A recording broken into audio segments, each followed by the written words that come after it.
恋人の行動であなたが一番許せなかったことは何ですか？ 2012年11月2日、中国河南省小休市、地元の有名な外科医マーハイボーはスマホを片手に機嫌そうに顔をしかめていました。なぜこんなめでたい時期に喧嘩なんて。彼が見ていたのは娘のピアンランとその彼氏チョン・ヨンレイの SNS 上のやり取り。時の流れって残酷ね。昔はイケメンだったのに今はダサい豚になっちゃった。彼氏のヨンレイに対しあまりにも辛辣な言葉を投げかける娘ピアンラン。放送系の大学に通う彼女はつい最近国営放送 CCTV に採用され女子アナの夢を叶えたばかりでした。しかしピアンランは女子アナになって以来彼氏のヨンレイとたびたび口論するようになり、父親のハイボーも気になっていたのです。そしてこの時ハイボーは思いもしていませんでした。後に彼氏のヨンレイが娘の返り血を浴びた姿で枕元に現れるなどとは。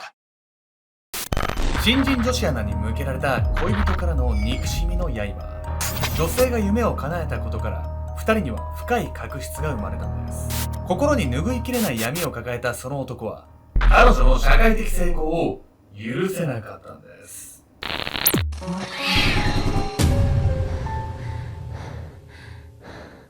おそすけちゃんです。みやみこーんです。秋の味覚総選挙を行います。私が今から5つね、秋の味覚をあげますから、あなたがね、一番食べたいもの、1位から5位まで並べてください。芋栗南京、さつまいも、栗、かぼちゃ、りんごと、いちじくにしよう。なるほどね。この5個。俺はかぼちゃ。1位がかぼちゃ？かぼちゃ、栗、いちじく、さつまいも、りんごかな。りんごそんな食べたくない？秋っぽさはないじゃん。そう？いつでも道に落ちてる。なんでかぼちゃが1位なの？私ちなみに栗なのよ。かぼちゃはね、いろんな面を見せてくれるんですよ。天ぷらの姿だったり、サラダの姿だったり、スープの姿だったり、パンプキンパイ。言いたくね、パンプキンパイ発音したいと思うんですけど、皆さん。ね。栗はね、栗きんとんよ。わかる？やるわよ、他にも。好きな女の子がいたら、いろんな面見せてくれる方が心開けるのよね。あなたの好みの。私は栗きんとん、私は栗きんとんだけ言う女の子とさ、私は天ぷら、サラダ、パンプキンパイ。ケンジはかぼちゃ女が好きってことね。いろんな面を見せてくれる女の子がいい。ああ、そういうことね。自己開示。普通ランキングって美味しいもの順に選ぶと思うけど、汎用性で選ぶのよ。いろんな美味しさを楽しめるってのがいいじゃん。飽きないじゃん。私はやっぱ栗だな。みんなも教えてください。今回は中国で起きた殺人事件をご紹介します。被害者は新人の女子アナだったんですが、彼女はそのキャリアの成功を恋人に恨まれ、殺されてしまうんです。いやいや、意味わかんないね。彼女の成功を恨む彼氏ってさ、プライド激ヤバ高男みたいな、そういうことなの？なんでそんなことになるのよ。ほんと、恨む意味わかんないですよね。犯人がね、どのようにして恋人に恨みを募らせていったのか、その心理状態っていうのを探りながら見ていければと思います。事件は発生から間もなく、犯人の突拍子もない行動から明るみに出るんです。枕元の男。2015年2月16日の深夜、中国河南省小休市のとある民家には廊下を進む一つの足音が響いていた。しばらくして足音が止むと、その家の住人である外科医のマーハイボーは自分の体が揺すられていることに気づき目を覚ました。なんだこんな夜中に。薄暗い部屋の中、その目に飛び込んできたのは短髪で浅黒い肌をしたがたいのいい青年の姿。ハイボーはその青年が娘の彼氏チョン・ヨンレイだとすぐに気づいた。ああ、ヨンレイ、娘との話は済んだのか？夜遅く、ヨンレイが娘を訪ねてきたことはハイボーも知っていた。その日、二人の間にはどこかピリついた空気が流れていたため、父親のハイボーも話に割って入ろうとしたほどだった。しかし娘から自分たちで解決すると言われ引き下がったハイボー。次の瞬間、彼はその話がどのような形で決着したのか身をもって知ることになる。そう、枕元に立つヨンレイはハイボーの胸にナイフを突きつけていた。ヨンレイ、君は何を？ヨンレイはすでに誰かの血に染まっているナイフをそのままに冷たく言い放つ。娘さんが俺を捨てたので殺しました。玄関に死体があります。ヨンレイに殺人の事実を告げられ、すぐに玄関へ向かったハイボー。するとそこでは確かに娘のマーピアンランが血だまりの中で横たわっていたのです。怖すぎ。彼女を殺したその足で父親のとこ行ったっていうのは、やってしまったって思っちゃったから行っちゃったってこと？おそらくは殺してやったぞっていう当てつけの意味合いだと思う。ピアンラン、大丈夫か？しっかりするんだ。外科医の父ハイボーはすぐに救命措置を試みますが、彼女は頭部と首を中心に7回も刺されており、首の傷に至っては脊髄髄まで達しているほど到底助かる見込みはありませんでした。ヨンレイ、何をしてる？早く救急車を呼んでくれ。懸命に処置を行うさなか、ハイボーはただ呆然と眺めていたヨンレイにそう叫びますが、彼は応じようともしません。さらにその後、ヨンレイは駆けつけた警察相手にもナイフを振るい、警官一人を負傷させる騒ぎに。警察は数人がかりでヨンレイを拘束し、事なきを得ますが、彼は犯行に対し悪びれる素振りもなかったのです。逮捕されたヨンレイは言いました。俺は人民のために害を取り除いただけだ。いやいや、殺されたのは女性が悪いみたいな言い草じゃない？二人の間に何があったのか非常に気になりますよね。二人はもともと喧嘩さえも珍しいくらいの非常に仲のいいカップルだったんです。温厚な彼氏。後に事件の被害者となるマー・ピアンランが彼氏のチョン・ヨンレイと交際し始めたのは2人が高校3年生の頃。実のところピアンランがヨンレイを選んだことは周囲からすれば少し意外だったといいます。幼少期からアナウンサーを目指していたピアンランは成績優秀だったほか、容姿端麗で学校でもひときわ目立つ存在でした。一方でヨンレイは外見も成績も平凡で決してモテるタイプではなかったのです。しかしヨンレイには他の男子にはない魅力がありました。今日は放課後にデートしよう。君が行きたいって言ってたお店調べておいたんだ。わあ、ありがとう。ヨンレイは本当に優しいわね。そう、ヨンレイは男性社会の中国においては珍しいほど物腰が柔らかく、女性を尊重する考えの持ち主。ピアンランはその優しさに惹かれ、彼との交際を決めたのです。二人の仲は高校卒業後も良好で、いつしか周囲に対し互いを主人、妻などと紹介するほどに。ピアンランの両親も温厚なヨンレイを気に入っており、二人のためにマンションの購入を決めているほどでした。物腰柔らかくて優しい性格ってさ、そんな男がなんで殺人を犯しちゃうことになんの？ピアンランがなんかよっぽど悪いことしたとかじゃないとわかんないわよ。ピアンランは恨まれるようなことは一切してないんです。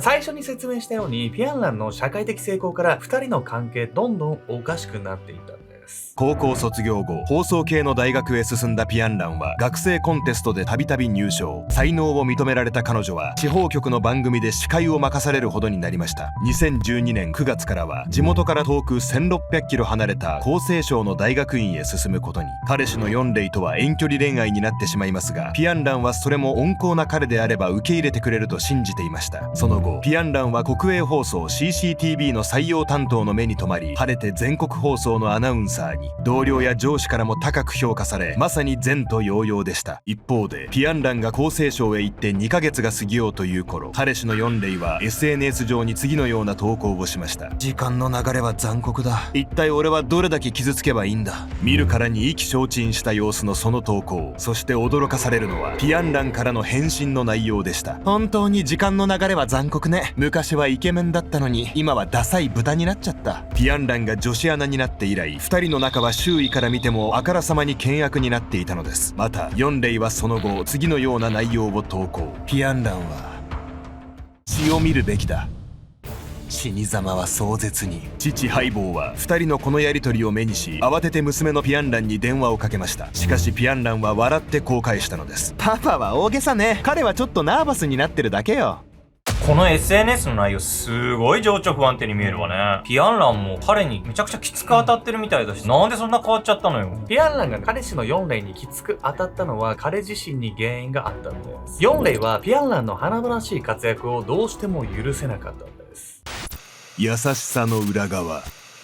大学院へ進むために厚生省へ向かったピアンランはその後 CCTV の仕事を終えて北京へ。地元の河南省へ帰る機会はめっきり減ってしまい、彼氏のヨンレイともなかなか会えなくなってしまいました。温厚なヨンレイなら遠距離恋愛になっても自分を応援してくれるはず。ピアンランはそう考えていましたが、実は彼女が大学院へ進むことを決めた時からヨンレイはその選択にあまり賛同できずにいました。しかしヨンレイの性格的に彼女を抑えつけることもできず、彼はしぶしぶ遠距離恋愛を受け入れたのです。そして彼にとって何よりの問題は、ピアンランが離れた土地でアナウンサーとしての成功を手にしたことでした。このままじゃピアンランを他の男に取られてしまう。ヨンレイが遠距離恋愛を嫌った理由は、ピアンランが自分とは不釣り合いな魅力的な女性に見えていたため。女子アナとして注目され始めた彼女の周りには男性などいくらでもおり、自分などすぐに捨てられてしまうとヨンレイは不安に苛まれるようになったのです。ヨンレイも彼女のピアンランに負けじと昇進を目指して仕事に励みますが、なかなか思うようにはいきませんでした。ピアンランとの差が開いていく中、精神のバランスを崩した彼は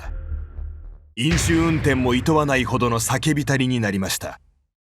飲酒運転に問わないなんてヤバすぎじゃない？さすがに精神崩しすぎよ。4例はそれだけ自尊心が低く、対人関係に不安を覚えやすい性格だったんです。というわけで本日のメトラキーワード、アダルトチルドレンについて。アダルトチルドレンとは、虐待やネグレクト、多干渉、離婚、再婚による環境の変化など、幼少期の家庭環境を原因に大人になっても生きづらさを抱えている人のこと。家庭に問題を抱えている子供は親の機嫌を損ねないように期待に応えないとなどと親の顔色を伺いながら暮らしています。アダルトチルドレンはそうした経験から自尊心が人一倍低く、大人になってからの対人関係にも支障をきたすことが多いのです。4例は幼少期から母親の離婚と再婚を複数回経験しており、継父との関係に気を使う機会が多かったといいます。さらに4例の母親は子供に対して過干渉で口うるさい性格だったとも。親の機嫌を損ねてはいけないと考えながら育った4例は自尊心が低く、ピアンランの成功を前に自分など相手にされなくなってしまうと不安を抑えきれなくなったのです。ピアンランは4例の温厚な性格が好きになったポイントだとかって言ってたけど、温厚な性格も人の顔色を伺うような4例の自信のなさから来てたのかもしれないわよね。そうだと思います。この後4例はピアンランが離れていってしまう不安から異常な執着を見せるんです。ピアンランが北京でアナウンサーとして奮闘する日々の中、4例は断るごとに彼女に電話をかけるようになりました。今どこにいる？男と一緒じゃないよな。芸能界で華々しく活躍するピアンランと違い、うだつの上がらない自分はいつ見捨てられるかわからない。そんな不安に駆られた4例は常に彼女の浮気を疑い詮索を繰り返したのです。たまに会った時にもピアンランのスマホを隅々までチェックするほど。結局ピアンランと4例が遠距離恋愛をしていた3年間で浮気の証拠は一つも見つからなかったのですが、それでも彼はピアンランへの疑念を拭えずにいました。完全に被害妄想じゃないのよ。遠距離恋愛で知らないうちに他の人に取られちゃうっていう不安な気持ちは分からなくもないけどさ、不安になるなっていうのはね、難しいのも分かるんですが、過度な詮索余計に距離を作っちゃうと思うんです。こうしてすれ違うようになった2人の間に事件の決定打となる出来事が起こるんです。決着の夜、4例の度重なる詮索に嫌気がさしたピアンランは遠距離恋愛をしていた3年間で何度も別れを切り出したといいます。しかしその度4例が食い下がり、2人の関係は冷め切っていながらも続いていたのです。そして2015年2月15日、ピアンランとの関係に不安を抱き続けていた4例に追い打ちをかける出来事が起こります。4例、お母さん新しい彼と再婚することになったの。それで相談なんだけど、あなたそろそろ実家を出るつもりはない？ 4例の母親は息子が実家にいる状況では新しい再婚相手も気を使うと考えたのかもしれません。ただ4例が対人関係に過度な不安を抱えているのは、そもそも母親に見捨てられないようにずっと顔色を伺ってきた結果、自分よりも新しい再婚相手を重んじるその発言は彼にとって到底受け入れられるものではなかったのです。動揺した4例はすぐに恋人のピアンランに電話をかけました。くそ、なんで電話に出ないんだ、こんな時に。なかなか繋がらない電話に苛立ちを募らせる4例。一方のピアンランはこの時地元に帰ってきていましたが、友人と食事中、着信画面を見た彼女はため息混じりにこう漏らしていたのです。毎日電話してきて本当にしつこいの。決めた、もう絶対に別れる。友人との食事を終えた後、ピアンランが実家へ戻ると、そこには彼氏の4例がやってきていました。その場に居合わせた父ハイボーはこう言います。4例が話をしたいと連絡をくれたんだ。何かあったのか？いいわ、2人で話をつけるからパパは外してて。そう言うとすかさず父ハイボーを家の中へ戻したピアンラン。彼女は4例と2人きりになるとすぐにこう切り出しました。私たち別れましょう。これからは友達として付き合いたい。母親の再婚のことで話を聞いてほしいと思っていたところ、別れの言葉を告げられ、4例は激しく取り乱しました。新しい男ができたのか？さっき電話に出なかったのも浮気相手と一緒にいたからじゃないのか？4例が何の根拠もなく浮気を疑うのももう何度目か分かりません。話し合いはそこから一向に進まず、拉致が開かないと考えたピアンランは一度4例を返すことに。明日からまた北京で実習だから、また今度ゆっくり話しましょう。彼女はそれで話は終わりだと思っていたのですが、2015年2月15日の夜11時、4例と話し終えたピアンランはシャワーを浴びた後、自室に戻り就寝の準備を整えていた。しかし着信音とともにスマホ画面に表示されたのは4例の名前。ピアンランはうんざりしながらスマホを耳に当てる。すると電話口の4例はいつになく差し迫った様子で言った。君の家の前にいる。また今度なんて待てない。今日決着をつけよう。ピアンランは気が進まなかったが、放置して騒がれればすでに眠っている家族に迷惑をかけてしまう。彼女はため息を一つつくと4例が待つ玄関へと向かった。いくら話をしたって無駄よ。私の気持ちは変わらない。そう言いながら玄関ドアを開けたピアンランはその瞬間思わず息を飲んだ。それは玄関先にいたヨンレイがナイフを向けていたから。お前が浮気するのが悪いんだ。この最悪、何の手がかりも証拠もないのに、なんで浮気してるんだなんて決めつけちゃうのかしらね。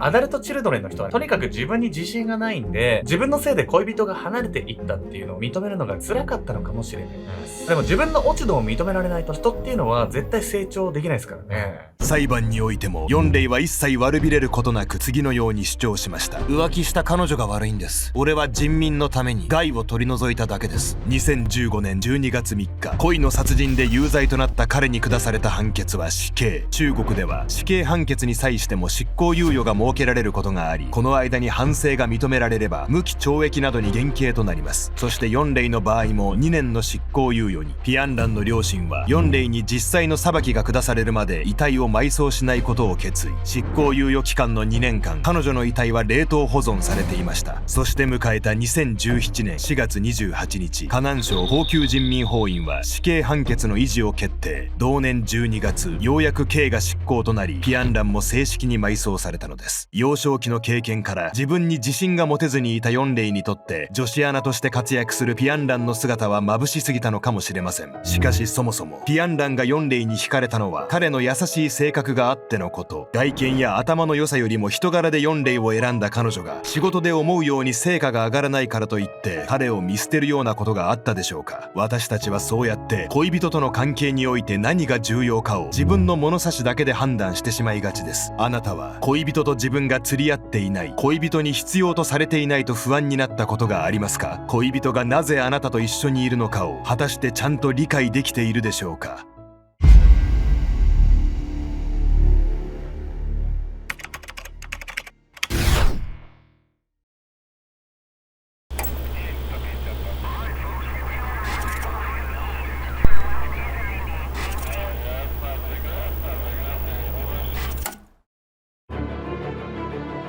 もし限界までお腹を空かせた子供に助けを求められたら、あなたはそれを無視できますか？これはアメリカのある家庭で父親にパンを求める一人の男の子の映像です。この短い映像はアメリカ国内のニュース番組でも大々的に放映されました。見た人々は皆胸を痛め、少年の境遇に思いを馳せたのです。2021年8月17日、アメリカテキサス州サンアントニオ。その日、病院の救急室に駆け込んできたのは1台の担架と数名の救急隊員たち。担架に乗せられていたのは小さな男の子でした。ぐったりと意識を失ったその姿を見て、看護師は眉を潜めました。先生、これは？警察を呼んでください。小さな体を一通り調べた医師はそっと他の職員に指示します。しかし男の子はその後、医師たちの懸命の処置も虚しく、そのまま亡くなってしまいました。まだわずか4歳だった小さな男の子、先ほどの映像でパンをねだっていた彼の死因、それは餓死だったのです。病院で餓死と判定されたわずか4歳の少年。彼が過ごしていた自宅での地獄のような日々の全貌とは？少年の苦しみの中心となったのは、目の前にあるのに手に入らないという深い絶望だったんです。